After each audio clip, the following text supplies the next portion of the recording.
Donc aujourd'hui, mon Yann, on va parler des méthodes d'entraînement et de la technologie qu'on utilise pour optimiser la performance. Que ce soit pour les athlètes qui prennent en compte qu'il existe aujourd'hui un paquet d'outils pour que ce soit prendre des datas sur leur entraînement, pour monitorer ce qui se passe durant leur training, mais également de la technologie pour tester et s'entraîner, pour augmenter, dans le fond, l'efficacité de leur entraînement et de les amener à leur performance sportive le plus rapidement possible avec les meilleurs résultats possibles. Fait que, c'est ça, on parlait hors d'onde, tu viens d'acheter le e-Node aujourd'hui. Gros achat hier. Ouais. Ça fait un méchant bout que je magasinais, j'attendais lequel, puis Phil qui était venu au podcast, Mr. Dr. Phil Roy. Dr. Phil Roy. Il utilise l'output, il utilise le e-Node, puis je te dirais qu'il Il y avait même Push avant. On avait Push les deux, on travaillait avec ça. C'est des accéléromètres, dans le fond. Calculer la vitesse à laquelle que tu déplaces une barre ou tu déplaces ton corps dans l'espace, c'est ça. Dans l'espace. Puis dans le fond, j'hésitais entre le e-Node, l'output surtout. L'output, ce que j'aimais, c'est il calculait aussi l'angulation. Dans l'espace. Tu peux tester de mouvement. les tests de mobilité plus faits aux États-Unis. e-Node fait en Allemagne. Ce que j'aimais par contre, puis Phil m'a vendu beaucoup l'interface du e-Node qui est beaucoup plus accessible en temps réel. Ton athlète, ce qu'il voit, puis même tout ce que tu vois comme chiffre puis comme données, c'est full intéressant. Tu peux varier beaucoup aussi. Je pense qu'il y a beaucoup d'informations. Tu peux switcher. Puis, ce qui m'a vraiment eu, c'est qu'on peut l'utiliser sur l'ISO inertiel parce qu'il calcule la vitesse rotationnelle. Ouais. OK. Fait que ça, c'est vraiment un gros avantage parce qu'on va pouvoir avoir des données de vitesse sur nos appareils d'ISO inertiel Desmotech. Exact. Que ce soit sur une V mini, que ce soit sur une horizontale, une V régulière ou une D. Là. Ce que j'ai compris, c'est que je pense qu'il va falloir peut-être avoir un petit ajustement, faire comme un adapteur qui va se mettre après le knob. Pour que ça soit central. Ouais. C'est très technique, ce qu'on discute présentement, mais pour que les gens comprennent, dans le fond, c'est qu'on utilise cette technologie-là pour être plus précis dans notre entraînement, autant pour, comme les gens ont écouté dans la périodisation, pour ajuster notre périodisation. Les appareils, les accéléromètres, une des raisons pour qu'on utilise ça principalement, c'est qu'en temps réel, on peut avoir des données qui vont moduler un peu comment on va travailler avec notre athlète, mais également, ça va, d'un programme à l'autre, déterminer quel type de stimuli on génère à l'athlète. Donc, si on veut travailler, exemple, surtout avec les machines d'ISO inertiel, si on veut travailler de l'excentrique lent, il va falloir avoir des vitesses qui représentent de l'excentrique lent. Puis au contraire, si tu veux travailler en survitesse, il va falloir que tu changes, que ce soit le type de roulette ou de flywheel, de disque qu'on utilise. Et tu vas demander peut-être moins de répétitions pour rester dans un certain barème de vitesse. Rapide, exact. Ce qui est intéressant aussi de cet outil-là, c'est que tu peux même aussi regarder le readiness de ton athlète. Cette journée-là, ça se peut que pour en français, Yann? Readiness, à quel point qu'il est prêt, à quel point qu'il est... ça sonne moins bien. Qu'il est ready. C'est quoi donc? Sa préparation. Readiness, je vais essayer de me fier à... Sa forme, je pense. Ouais. C'est le bon mot. Quand j'utilisais ma Oura Ring, je l'avais en anglais, ça disait readiness. Puis quand je l'avais changé en français, ça disait préparation. À quel point tu es prête cette journée-là à affronter la journée, si on veut. Donc, c'est que ça se peut que... exemple, que tu veux travailler tu veux travailler en force. Il y a une vitesse optimal que tu restes dans ces zones-là de force avec ton accéléromètre. Puis si cette journée-là, avec le poids précis, il n'est même pas capable de pousser à cette vitesse-là. Tu aurais fait ça, mettons, un autre training avant, la semaine d'avant ou 2 semaines avant, puis tu as des normes déjà à respecter. Il faut qu'il soit dans ce barème-là, puis cette journée-là, il n'est pas capable. Avec le même poids, il n'est pas capable. Ouais, c'est ça. Fait qu'est-ce que tu fais? Tu diminues le poids. Ouais. Tu diminues un peu le poids pour cette journée-là. Puis ça, comme je dis, il y a plein de raisons pour que ton readiness, ta préparation de cette journée-là n'est pas bonne. Est-ce que tu as peut-être eu de quoi la fin de semaine? Tu as moins bien dormi la nuit passée? Nous autres, dans le fond, c'est sur une échelle de temps qu'on prépare des athlètes. C'est pas du jour à jour. Ça peut arriver qu'une journée, tu es un peu moins sharp, et puis ça nous arrive à nous autres aussi. Tu es un peu moins sharp une journée que l'autre. Fait qu'avec ça, tu peux aussi avoir, en temps réel, cette journée-là, pour respecter ce qu'on veut travailler, quel paramètre qu'on veut travailler, aujourd'hui, tu vas lever un peu moins que la semaine passée, tu vas le mettre tant. Puis là, hop, tu respectes la vitesse dans laquelle on veut que tu travailles, puis qui vient vraiment comme une autre approche, puis je trouve encore plus précise que travailler avec les ARM, les répétitions maximales, parce que tu es vraiment dans la bonne zone concrètement. Tandis que les ARM, encore là, ça ne calcule pas ton readiness. Tu es supposé de lever temps, mettons que ta répétition maximale, c'est 200 livres. On veut que tu travailles dans 85 de ça pour 3 répétitions. Puis finalement, cette journée-là, la barre est lourde. Elle est lourde sur ton corps. Là. Tu ne te rends pas à tes 3 répétitions. Ouais, ou même, tu te rends à tes 3 reps, t'es fait. Sauf que tu ne calcules pas à vitesse. Fait qu'au final, tu sais pas si tu es en train de t'améliorer comparativement, mettons, à 3 semaines avant. Quand tu avais la même charge, tu faisais les mêmes répétitions, puis on te demande d'aller chercher de la vitesse, de développer là, le fameux X dans le tempo, ou ce qui est la contraction volontaire maximale que tu peux aller chercher. Exact. Ce qui va être la façon d'améliorer la connexion avec le système nerveux, puis de développer une explosivité à un certain point, dépendamment du continuum que tu travailles. Bien là, tu l'as pas, parce que tu n'es pas capable de calculer la vitesse. Fait que moi, à l'époque, je me souviens quand on a commencé à travailler avec ça. Oui, exact. Puis que je développais des athlètes, j'étais comme, OK, oui, je le coach à aller chercher la vitesse la plus rapide possible, mais qu'est-ce qui me dit que la rep qu'il a faite avant, que moi, j'ai interprété comme étant la rep plus rapide, est vraiment plus rapide? Ben, tu le sais juste quand tu commences à vraiment calculer la vitesse. J'ai fait Écoute, je l'ai fait en haltérophilie, Yann. Je l'ai fait dans tous les types de mouvements possibles. Juste avec un feedback oculaire, même quand tu es un coach que tu as vu des répétitions par-dessus répétitions, même avec des experts dans leur domaine spécifique, des coachs d'haltérophilie, ils sont pas capables de voir, surtout en haltéro, parce que c'est des mouvements super rapides, tu n'es pas capable de déterminer c'est quand la répétition est plus rapide. Des fois, c'est juste la technique était un peu meilleure en haltéro. Exact.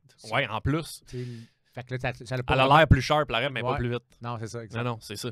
Non, fait que c'est un gros... c'est un ajout énorme. Là. Ce que tu as dit, c'est que la personne a réussi ses 3 répétitions, mais il a tellement été fort dans, tu sais, comme il a réussi, mais ça y a pris, je donne un exemple, 4 secondes de montée. Là. Ouais. Tu comprends? Même s'il y a eu l'intention. Ben, c'est pas le stimuli qu'on recherche. Non, c'est ça. Moi, je dis toujours, c'est ton intention dans toutes les... D'aller le plus vite possible. Tu veux pousser le plus vite pour possible. Les athlètes, c'est ça. Pour les athlètes, dans ton intention. L'hypertrophie... C'est un autre game. Je travaille quasiment pas en hypertrophie, fait que je n'utilise même pas le langage d'hypertrophie parce que majoritairement, c'est du monde que je veux développer athlétiquement. Puis même la majorité des messieurs, madame, tout le monde qui veulent que je les entraîne, ils veulent plus des qualités athlétiques. Ils veulent être meilleurs dans leur tennis de fin de semaine. Ben oui. L'hypertrophie, comme j'ai dit, c'est quelque chose que je comprends les principes. J'ai déjà travaillé dans ces systèmes-là, mais c'est pas quelque chose que moi qui m'attire personnellement. Puis je travaille pratiquement pas dans ces paramètres-là. Fait que le but, c'est de toujours vouloir pousser le plus vite possible. Ton intention, c'est toujours le plus vite possible. Mais là, ça dépend de la charge qu'on a. Ça dépend le stimuli qu'on veut aller chercher, que ça soit force, que ça soit vitesse, que ça soit entre les deux. Dans le fond, puissance. La puissance, que tu as une charge quand même lourde. Puis généralement, on parle plus de comme 75% dans ces paramètres-là. Ouais, mais tu veux quand même la pousser vite. Fait que là, avec cet outil-là, ben, tu as des paramètres concrets. J'avais le Tendo à l'époque, qui est encore quand même un outil qui est utilisé. La seule affaire, c'est que le Tendo, il n'y a pas rien d'application. C'est pas une application. C'est vraiment une interface. Un logiciel dans ton ordi, genre? Un petit peu moins à jour présentement en 2024. Au niveau de la facilité de travailler avec. Ouais. Puis, ben, ça a donné qu'il avait brisé. L'avantage que j'ai avec le e-note, c'est que c'est tellement petit, il peut être aimanté sur une barre, tu peux avoir une petite trappe qui est mise si tu la sens même pas. Le Tendo, c'était juste une petite corde avec un petit velcro, mais là, c'est qu'une plateforme au sol. Fait que tu peux pas faire n'importe quel mouvement avec ça. Tu peux en théorie, mais là, en horizontal. Dessus. OK. Tu n'es pas supposé l'accrocher, mais il peut arriver plein de choses. Donc, moi, j'avais form lifting dans le temps, quand j'avais commencé, écoute, ça fait une dizaine d'années de ça. Là. Écoute, je parlais déjà d'entraînement à base de vélocité à ce moment-là, puis écoute, ça n'existait pas. Mais rapidement, j'avais découvert que si tu n'avais pas de données de vitesse, ça ne marchait pas. Puis form lifting, c'était un collet que tu mettais après une barre, comme les collets qu'on connaît, là, en plastique. Là. Puis il y avait un petit accéléromètre dedans. C'était vraiment cool parce qu'il n'y avait pas juste la vélocité, il y avait également la trajectoire. Puis moi, je m'intéressais à, évidemment, les mouvements d'haltérophilie, que ce soit pour les haltérophiles que j'entraînais, mais également pour mes athlètes qui utilisaient ça comme transfert, parce qu'on n'avait pas les machines isonertiales à l'époque. Je pense que l'e-node aussi, tu le sors. Ah ouais, il y a la trajectoire. Il te sort la trajectoire. Je suis convaincu. C'est cool. Il te sort la trajectoire, fait que là, en haltéro, c'est ça. C'est ça la game. Mais même un back squat. Ah ouais, mais oui. Si tu veux qu'il soit efficace. Tu sais, hop, sharp, droite, égal, un petit peu plus vers l'avant. Hop, là, tu le vois tout de suite, la rep n'est pas pareille. C'est pas la même il y a de rep. l'instabilité dedans. Là, ça dit même les forces de cisaillement ne sont pas les mêmes, les forces de compression ne sont pas les mêmes. Si tu as repoussé, tu as avancé vers l'avant, c'est sûr que ton corps, il n'a pas travaillé de la même façon que si tu es bien droite, très linéaire. Puis en performance sportive, on va avoir des transferts entre les exercices qu'on fait dans le gym, puis les mouvements que tu vas faire dans ton sport. Donc, évidemment, si tous tes mouvements d'haltérophilie, de vitesse sont faits tout croche, c'est pour ça que bien des coachs sportifs, hein, c'est à eux qu'on s'adresse également, pas juste aux athlètes. Mais il faut comprendre que si tu fais un mouvement d'haltérophilie qui n'est pas dans les bonnes directions, puis que tu es tout le temps en train de gérer de l'instabilité, ben, tu n'es pas en train de faire ce mouvement-là pour le transférer pour ton mouvement spécifique. Donc, en plus, tu ne peux pas développer de vitesse quand tu n'es pas stable ou quand tu n'es pas dans le bon axe. Donc, il n'y a pas vraiment d'avantage à utiliser des mouvements de lift olympique si la technique n'est pas sharp. Fait que là, moi, ce que ça me donnait, c'est ça. C'est qu'au-delà de le coacher, la technique est capable de l'avoir. Ça va vite, mais ça va pas assez vite pour que tu puisses pas voir si la technique n'est pas sharp. Alors, la technique, ça, tu le timing sur la réception, etc. C'est cool. Mais d'avoir en plus, sur le form lifting, tu pouvais montrer à l'athlète, regarde ta trajectoire. Là, ça devenait vraiment confirmer l'élément technique. Le push, j'ai pas ça. Non, le push, c'est vraiment, tu avais la puissance, puis tu avais, je l'ai encore d'ailleurs, mais la vitesse. La vitesse de déplacement. Ouais. OK. Je pense qu'on est dans un air qui est vraiment intéressant pour ça parce que les technologies s'en vont dans les mêmes directions ou sont assez avancées pour faire ou aller chercher ce qu'on a de besoin en tant que préparateur physique. Il y a des choses qu'avoir eu il y a 10 ans, 12 ans, ça nous aurait déjà aidé. Là, on l'a fait parce qu'on a eu une approche qu'on pouvait évaluer à notre façon avec les outils qu'on avait à ces époques-là. Maintenant, c'est c'est un peu sky's the limit. Là. Y a pas, tu cherches de quoi d'évaluation pour tester une donnée bien précise. Bien, il y a probablement un équipement qui le fait. Là, on parle aujourd'hui d'un peu plus de ce qu'on utilise, nous, dans notre pratique et qu'on considère qui est optimal côté préparation physique. Puis le e-node ou l'accéléromètre, c'est vraiment une approche importante quand tu veux développer des athlètes. Tu as besoin de savoir s'il est capable ou à quelle vitesse il développe tel ou tel mouvement ou tel exercice pour pouvoir l'améliorer puis pouvoir avoir du data. Gars, tu as commencé là, on est rendu là. Puis là, on peut jouer on peut avancer dans notre périodisation, puis avancer dans la progression. Je pense que l'accéléromètre, c'est super important. Ce que tu as parlé tantôt par rapport au fait que les trainings qu'on utilisait avant, les méthodologies qu'on avait, on le faisait parce qu'on avait lu un livre, fait une formation, puis après ça, tu testes, puis tu vois si ça te donne les résultats escomptés. Ouais. T'espères des fois. T'espères, oui, exactement. T'appliques à la lettre, t'espères que ça fonctionne. Au-delà de la science, des fois, il faut que tu essaies des choses. Mais là, ce que ça ajoute pour les coachs de la nouvelle génération, c'est que de notre génération à nous, puis les générations comme un de nos partenaires, Paul Gagné, là, on a des outils qui nous donnent des données pour vérifier si ce qu'on fait en temps réel, ça fonctionne. C'est juste ça. Ça change complètement la façon de travailler parce que là, tu es capable de dire, OK, ça fait 3-4 semaines qu'on fait ce truc-là. Avec cet athlète-là, ça ne fonctionne pas. Alors qu'avant, probablement que tu aurais fini la phase d'entraînement puis tu te dis, OK, je pense qu'on a fait la job, mais tu le sauras peut-être pas avant que tu évalues cet athlète-là au final ou quand il retourne faire son sport puis si t'es trompé, il est trop tard. Là, on the spot, on est capable d'avoir cette information-là.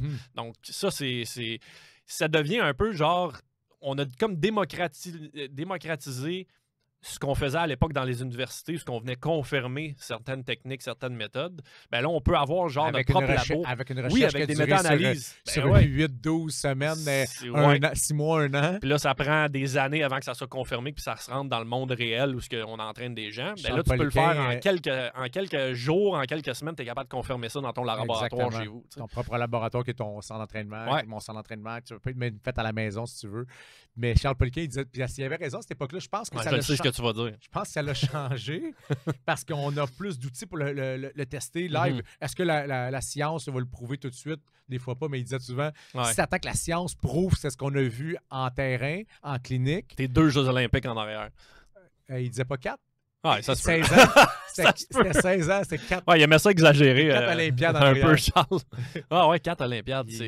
Mais ça se peut aussi. Elle a une logique. À l'époque, c'était en 2013 que j'ai vu Charles la première fois. Puis que je lisais déjà beaucoup sur lui à cette époque-là. Je pense que c'était bon. Aujourd'hui, on a encore plus accès à l'information. Charles, je trouve qu'il avait amené une approche qu'on avait accès, qui était accessible, qu'on avait des informations, mais pas que c'est dépassé, là, mais en voulant dire qu'aujourd'hui, on a encore plus cet accès-là. Fait que je ne sais pas si c'est encore 4 Olympiades, mettons. Je serais porté à dire que c'est plus vite. Là, avec, on a vu de quoi en pratique, on a vu de quoi sur le terrain, ça fonctionne, cette approche-là fonctionne, on a des preuves là. Oui, c'est pas une méta-analyse qui s'est faite sur un an, mais c'est une analyse qu'on a vue en 4 semaines. Mes athlètes ont parti de ça, ils sont là. Fait que c'est super intéressant pour ça. Là. Ouais. Pour finir sur l'accéléromètre, une méthode d'évaluation vraiment géniale pour déterminer, un peu comme on parlait l'autre fois avec le podcast à Phil Roy, un profil de l'athlète. Donc, tu sais un peu indirectement c'est quoi ses forces et faiblesses. Donc, tu es capable d'orienter un peu la périodisation puis les programmes d'entraînement plus spécifiquement par la suite. Et évidemment, comme tu mentionnais tantôt, le monitoring au travers des phases d'entraînement. Il y a plus d'ajustements qui peuvent être faits plus précisément. Il y a moins d'essais-erreurs grâce à ces technologies-là. Mettons, ce que j'aime du e-note, c'est que tu as la tablette devant toi. Tu fais, on va prendre un squat parce que c'est basic et c'est simple à comprendre. Tu fais ton back squat, rapide, puis tu le vois, le résultat instantané. Ouais. Mais là, tu es même capable de t'ajouter ton intention d'aller le plus vite à chaque fois. Tu as une motivation extrinsèque. Là, c'est ça, tu l'as, mais là, tu l'as extrinsèquement. Puis même que peut-être, c'est comme un coaching en temps réel aussi, hein? Parce que même toi, tu réalises, OK, j'étais moins cher, pourtant j'ai poussé plus. Est-ce que techniquement, puis là, le coach est là pour te guider, mais l'athlète, en tant que lui, son ressenti, je pense qu'il devient encore meilleur, puis s'auto-corrige lui-même à force de le voir. OK, ça c'est bon. Un petit peu plus lent. Un petit peu plus lent. Plus vite. OK, j'ai fait de différent. Est-ce que il était plus linéaire? Est-ce qu'il avancé un peu plus? Puis en plus, tu as les résultats de ta ligne. Ah ouais, l'enseignement d'aller vite sur une contraction concentrique se fait beaucoup plus facilement avec ça. Parce que là, les gens réalisent que quand ils ont l'intention d'accélérer, bien, probablement, ils sont à 80% d'intention, ils ne sont pas à 100%. Donc, à place de juste utiliser du feedback auditif puis de crier après la personne pour qu'elle aille plus vite, oui, tu peux encore utiliser ça. Il y a des recherches qui démontrent vraiment que le feedback auditif, c'est très... ça va améliorer la contraction concentrique. Pour les athlètes eux-mêmes, si on peut ajouter ça, c'est que c'est pas juste au coach d'avoir à utiliser le e-node ou un accéléromètre. Il faudrait que les athlètes aussi soient consciencieux puis se procurent ce genre d'appareil-là pour que quand ils ont des entraînements à faire, que ce soit dans leur moment pendant la saison ou même juste quand ils ont des entraînements où le coach n'est pas là, ça arrive de temps en temps, ben, tu peux monitorer ton entraînement basé pas juste sur dire « OK, j'ai mis une charge, j'ai fait tant de répétitions », mais sur la vitesse. Fait que toi puis moi, je le sais que maintenant, puis toute la gang avec qui on travaille, c'est des éléments qui font partie du quotidien. Notre langage, c'est maintenant des mètres par seconde. Ouais. Ça, on est capable de standardiser ça dans la préparation physique au Québec, là, avec notre mentorship qu'on développe. Master Mentorship. ADI. Athletic Development Institute. Le but, c'est justement de donner un mentorat aux préparateurs physiques, aux futurs préparateurs physiques qui veulent plus, qui veulent avoir des outils de plus, qui ont déjà une conscience qu'on veut faire mieux et on peut faire mieux. Ben, c'est d'avoir des techniques, des approches, des trucs, des périodisations avec ça, qui je pense que je pense que c'est l'avenir. Même ça fait, c'est pas juste l'avenir, c'est le présent, mais c'est juste de savoir comment ça fonctionne puis que ça existe. À l'université, ils l'apprennent plus ou moins ça. Ils en parlent, ils ont des résultats. Puis je te le dirais à mon époque, là, c'est sûr que ça fait longtemps. J'ose espérer qu'ils en ont parlé. Ben, c'est moi des gens de terrain en partant. Donc, évidemment, tu vas avoir plus le côté travail de laboratoire qui se fait là pour confirmer certaines choses. Puis en attendant, comme tu le disais tantôt, ben, la technologie se développe à l'extérieur des universités. Tu testes des protocoles. On n'a pas. Nous, les gens nous payent pour avoir des résultats. Contrairement à l'université, ils sont payés pour déterminer si le protocole va amener des résultats éventuellement. C'est pas la même, le même objectif, pas la même dynamique du tout.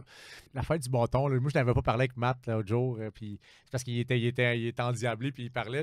Endiablé? Rien de moins. Je ne l'ai pas coupé parce qu'il était parti. Mais moi, j'utilisais un bâton de PVC que j'ai à mon centre d'entraînement. Mais tu sais, à l'époque, je n'avais pas les outils que j'ai là. Puis la personne, quand elle shiftait sur son squat, je lui donnais un petit coup sur la fesse pour qu'elle rentre vers l'intérieur. Tu sais, genre, parce que j'étais comme. Pour moi, ça n'a jamais été normal qu'un squat, il y ait une flexion plus d'un bord que de l'autre. Fait que je donnais juste un petit coup pour qu'elle se recentre. C'était les outils que j'avais dans le temps. C'est malade.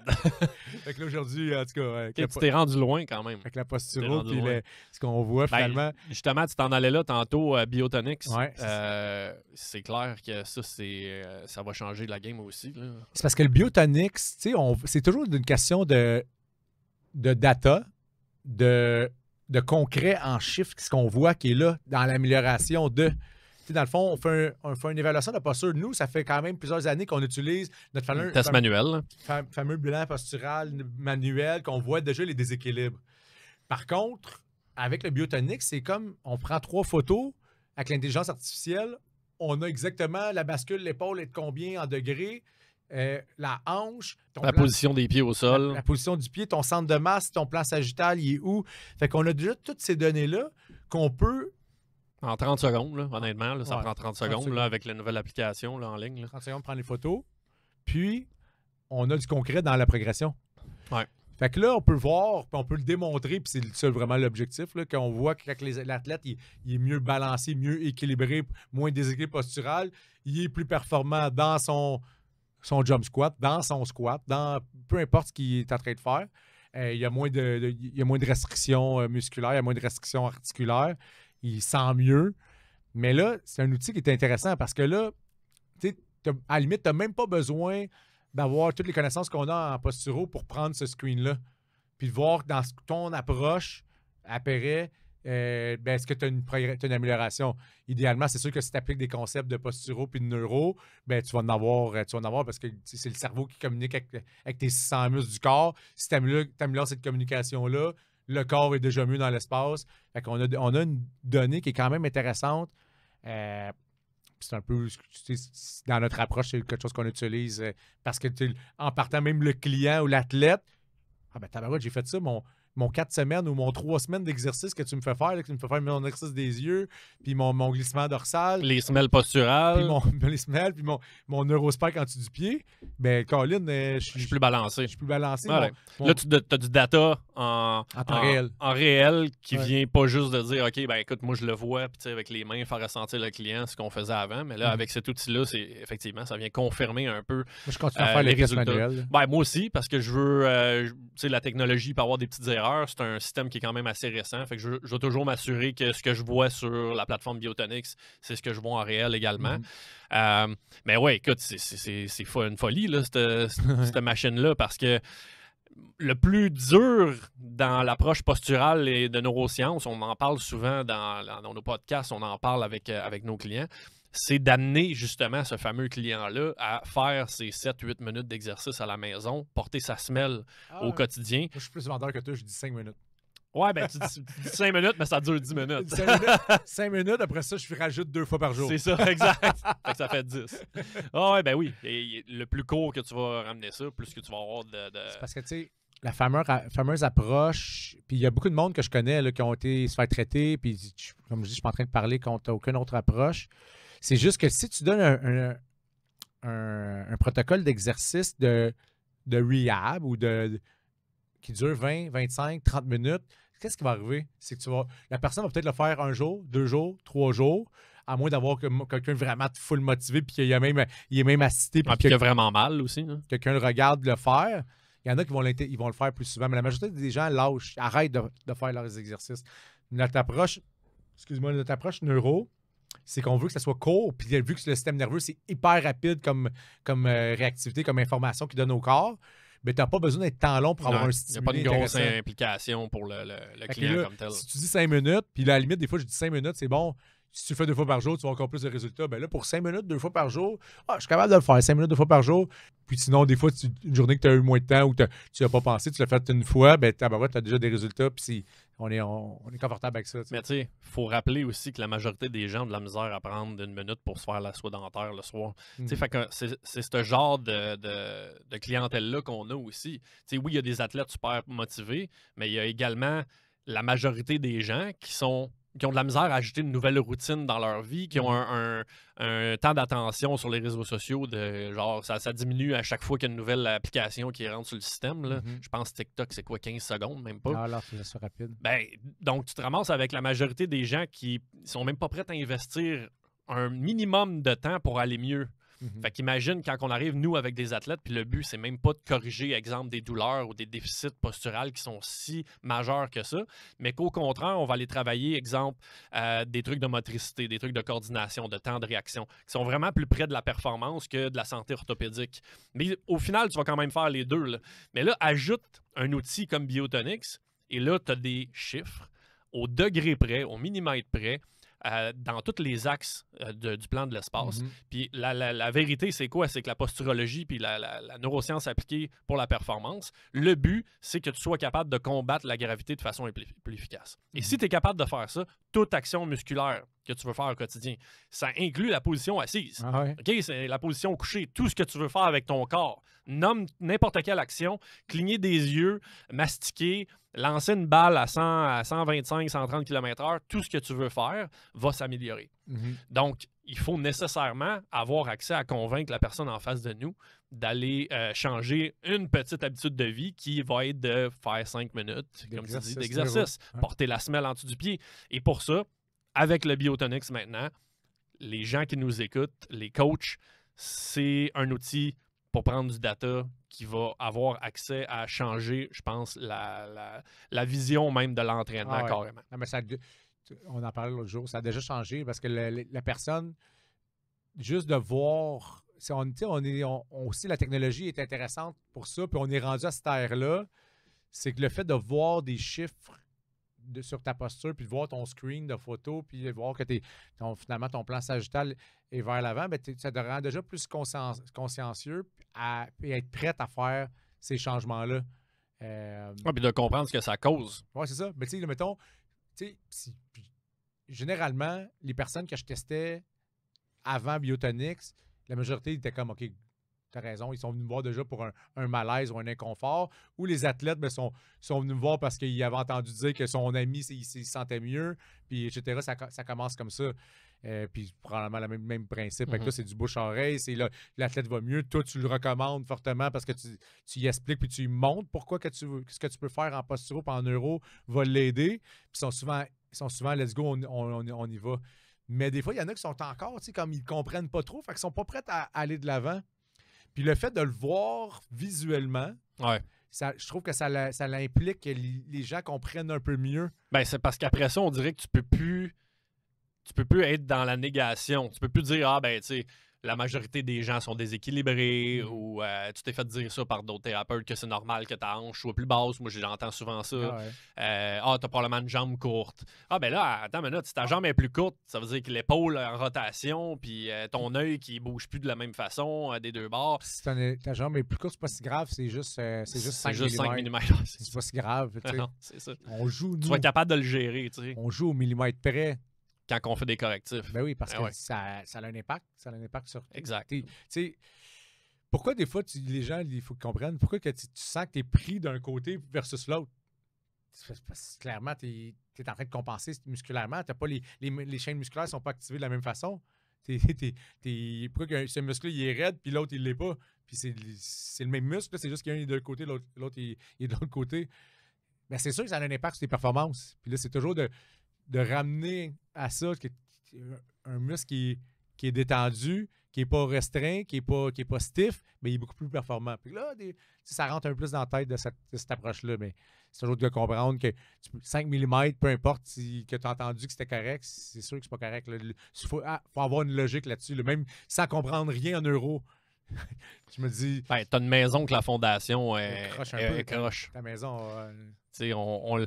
on est hyper précis dans ce qu'on construit au quotidien, un pont, tout ce qui est industriel, tout ce qui est maison privée, etc. On veut que tout soit bien balancé. Une voiture, on amène ça chez l'ingénierie. En ingénierie, mais également, mettons que tu as un problème d'alignement, tu t'en vas, tu l'amènes évidemment à la faire aligner, faire balancer les pneus, etc.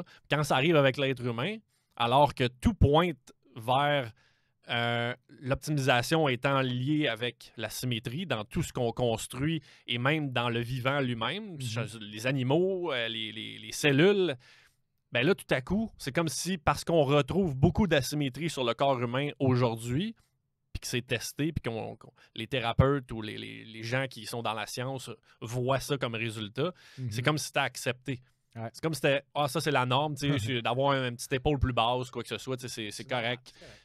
On laisse ça comme ça, on y touche là, pas. Finalement, on fait un test de préhension, grip strength. T'es 20% moins fort sur ce bras-là. Puis c'est bon, côté droit, c'est bizarre, je suis droitier. Ouais, mais t'as une bascule de l'épaule à droite. C'est ça, exact. Fait que, c'est quand même, c'est d'éduquer, que les gens comprennent qu'on peut faire mieux. T'sais, c'est pas parce que tu as été fonctionnel avec ce déséquilibre-là que c'est optimal. Puis c'est vraiment, notre but, c'est d'informer puis un peu plus mâcher pour que les gens comprennent. Ça soit vulgarisé. Vulgariser. Un truc que j'adore également, depuis que ça fait à peu près 1 an qu'on utilise ça, c'est le côté prédictif. Je pouvais le faire avant, de façon manuelle, tester le bassin, l'épaule. Tu regardes le pied, comment il bouge au sol. Puis là, tu es capable de savoir, sans même avoir vu l'athlète bouger, exemple, dans son sport, avoir une idée de qu'est-ce que ça cause comme problématique. Mais là, avec le Biotonix, tu as les chiffres, tu as les éléments que tu peux montrer, puis tu peux décrire carrément la personne qui est devant toi.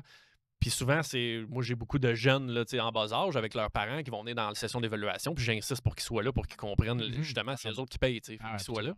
Donc, je vais regarder le profil de l'athlète, puis là, je vais être comme, écoute, dans ce genre de scénario-là, je vais avoir quelqu'un qui, s'il y a un pied qui pivote vers l'intérieur, alors que c'est pas ça qu'on veut, on veut un pied qui pivote vers l'extérieur en unipodal, puis en bilatéral également, ben, je vais expliquer qu'exemple, tourner sur ce côté-là, ça va peut-être être moins évident, il va être en déséquilibre, ses poussées, ses foulées sur la glace seront pas pareilles, ses changements de direction vont être moins efficaces. Puis là, le père, puis les deux athlètes, ils vont me regarder, puis vont être comme, ben, c'est exactement ça, on retrouve exactement ce phénomène-là sur la glace. Alors que j'ai jamais vu patiner, moi. Tu t'en souviens, l'an passé, au Combine 2023, ouais. On prenait la screen avec le Biotonix de l'athlète. On faisait les tests en unipodal sur le e-board de Desmotech. Après ça, c'était quoi la technologie que Phil y avait? C'était le Perfoscience, ça se peut-tu? Exact. Perfoscience, qui est une technologie que tu as vidéo, chronomètre intégré en temps réel. C'est comme chaque milliseconde est calculé. Oui, mais avec le mouvement de l'athlète. C'est ça. Puis là, dans le fond, on l'avait vu. Là, on a comme pu prédire cette fois-là que je pense que c'était son... On va dire, il me semble que c'était le pied gauche, là, si mon mémoire est bonne. Pied gauche était un valgus, moins en unipodal, beaucoup moins de stabilité du pied gauche. Puis finalement, quand il patinait, c'était en ligne droite, c'était même pas des croisements. Non, c'est ça. En ligne droite, il décélérait du avec pied la jambe gauche.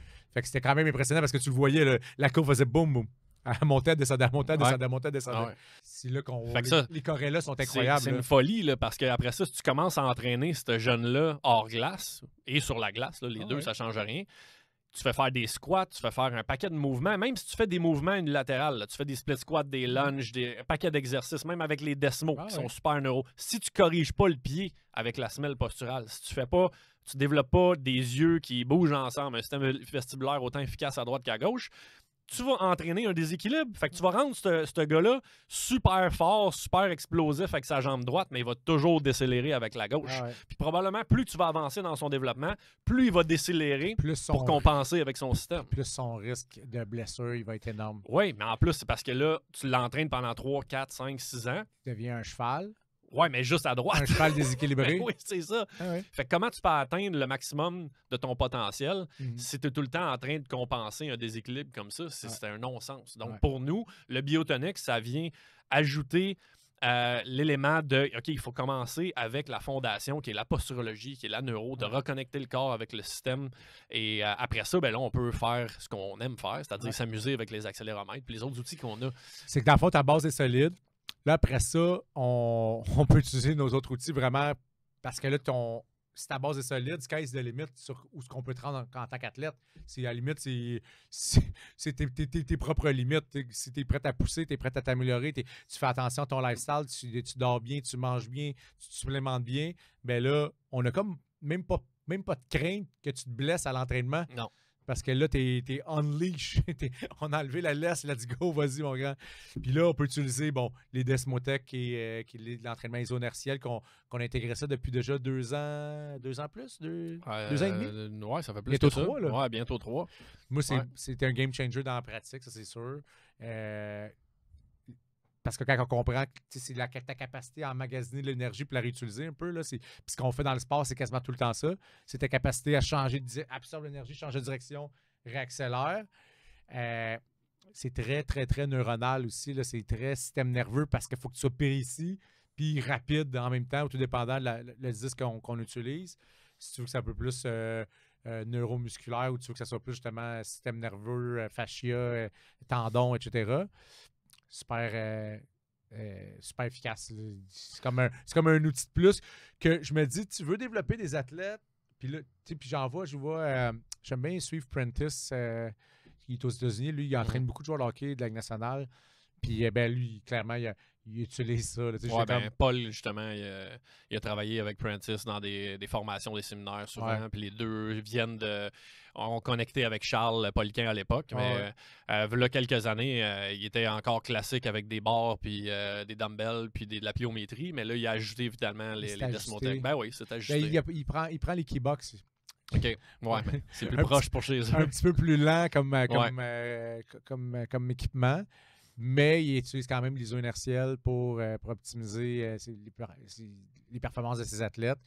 Tu vois, dans le fond, dans ses exercices, puis là, je m'en venais à ça, il va utiliser beaucoup d'exercices intégrés, neuro, œil-main. Il va lancer, les athlètes vont être sur une surface instable sur un pied. Il va lancer des balles. J'ai des EcoSticks au centre. C'est comme 3 branches qui ont des différentes couleurs. Puis là, pendant que tu le lances, tu dis la couleur que tu veux que l'athlète l'attrape. Mm-hmm.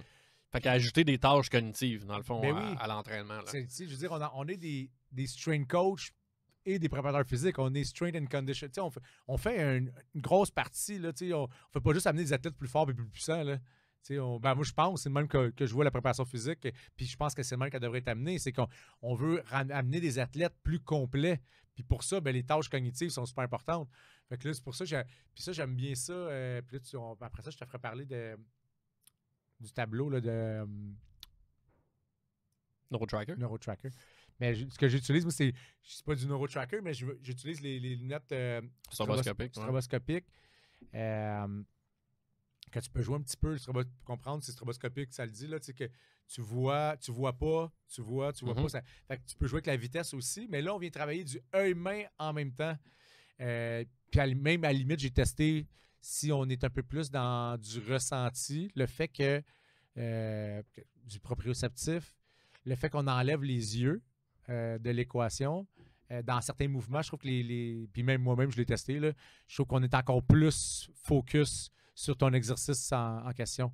Tu as un meilleur ressenti de ton exercice. C'est ça le but un peu des lunettes stroboscopiques. Oui, il y a un travail oculaire, mais veux pas, étant donné que ta vision est altérée, les autres sens, il faut qu'ils prennent le relais au final. C'est clairement, un entraînement neuro intégré dans l'entraînement en général.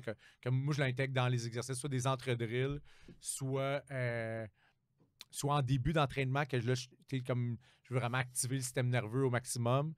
Puis tu as un gros éveil par la suite, un coup que tu as travaillé avec ça. Puis comme je t'ai dit, soit qu'on va travailler une trampoline en même temps sur un pied, on va lancer les accessoires, les caustiques, comme je dis, c'est quand même le fun parce que faut que il y a les 3 branches, faut que tu l'attrapes la couleur qui est dit. Fait que il y a du timing aussi, quand est-ce que tu mets ta main dessus. Puis quand on comprend que dans le sport, oui, c'est sûr que le hockey, c'est un bâton puis c'est une rondelle. Mais ça reste que c'est du œil-main. Là, puis même à la limite, c'est du œil-main plus avec ton bâton et ta rondelle. Une extension de tes mains avec une petite affaire de main. Loin de toi. Ça à glace. Ça à glace. Fait que de le travailler dans le gym, c'est sûr que c'est super efficace. Le travailler ça à glace, c'est encore un autre niveau ultime. Puis dans le gym en ice, les lunettes stroboscopiques, je ne l'avais pas encore utilisé. Je l'ai testé par contre, ça à glace. C'est malade, là. C'est un autre game complètement. Ouais, quand tu l'enlèves, il y a l'effet de potentiation. La rondelle, c'est comme elle colle sur ta palette. Fait que c'est encore des outils qu'on en préparation physique. Parce que dans le fond, Moi, je me suis jamais. Tu sais, oui, j'ai joué au hockey professionnel, mais je me considère pas comme un coach de hockey. Je suis un préparateur physique Ben sur glace. Ouais. Puis c'est le même que je veux rester. Je veux pas. Tu sais, le coaching, c'est quelque chose qui pourrait m'intéresser, mais encore là, je veux vraiment maximiser l'éducation de la préparation physique au Québec. Puis c'est le même que je vois ça. Ouais, clairement. Non, c'est cool ça. Tous les outils, dans le fond, pour travailler l'œil.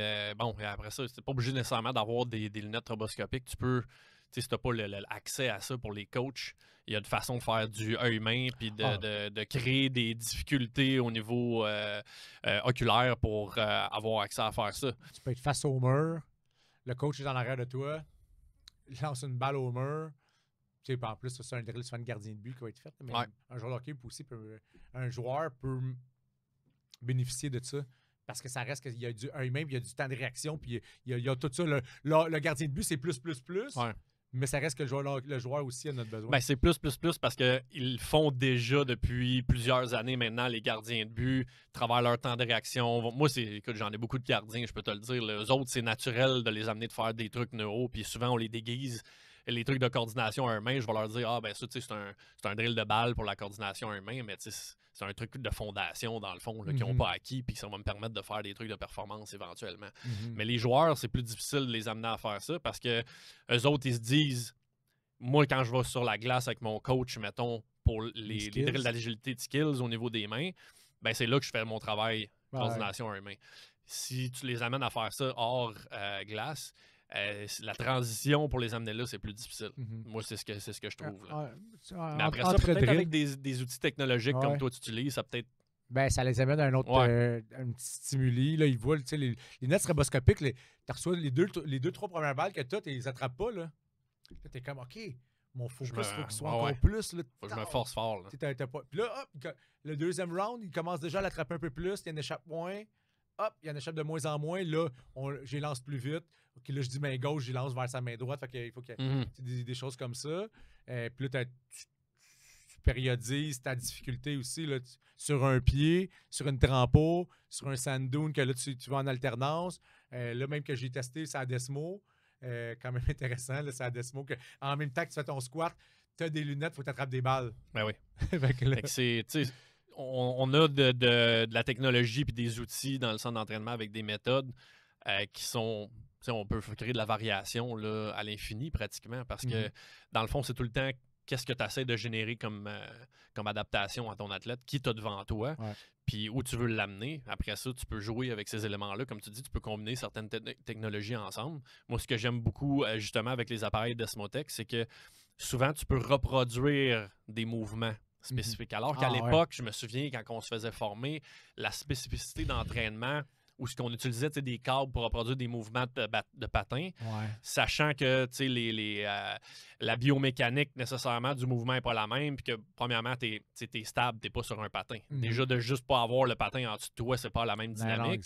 Puis d'ajouter après ça, exemple, le fameux squat, c'est super, mais c'est pas tant spécifique que ça sur le mouvement. C'est les muscles qui vont travailler. Est-ce que la façon que ton cerveau va être allumé pour faire la contraction, oui, tu peux le faire en salle avec des squats, mais quand tu vas arriver à être plus spécifique au sport, à la fin de la préparation physique durant ton hors-saison, ben là, tu peux utiliser justement les appareils Desmotech pour faire des mouvements qui sont en lien au sport sans défaire le patron moteur de patinage. C'est ça qui était le gros problème à l'époque. Les gars, ils mettaient d'exemple des élastiques, des bands, des parachutes pour les sprints. Ils utilisaient des machines, exemple Cybex, où ce que tu pouvais mettre des charges puis accélérer des mouvements, tu avais du data, c'était cool. Sauf que ça ne reproduisait pas vraiment le patron moteur, tu n'avais pas la dynamique de rythme qu'on va retrouver avec la Desmotech.